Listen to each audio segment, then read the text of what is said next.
In this video, I'll show you how you can make the degree symbol in Excel. Now this is useful if you want to have the temperature of something, and let me show you how you can do it. First, you want to open up your Excel and you want to find the cell where you want to put it in. Then what you want to do is head over to Insert, press on Symbol, and from in here, you should scroll all the way to the top, then scroll a little bit down, and you will find it under Latin 1 Supplement. You can also do the drop down menu and find Latin 1 Supplement yourself, and then it will be in here. It's right on the right side for me, it might be somewhere else for you, but it's under the symbols. Then simply click Insert, and as you can see, it has now been put up here.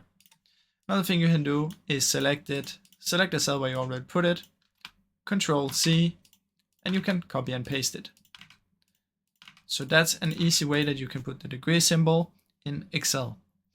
Now I really hope you enjoyed this video, and if you did, please leave a like and subscribe as it helps me out a ton. Thank you so much for watching.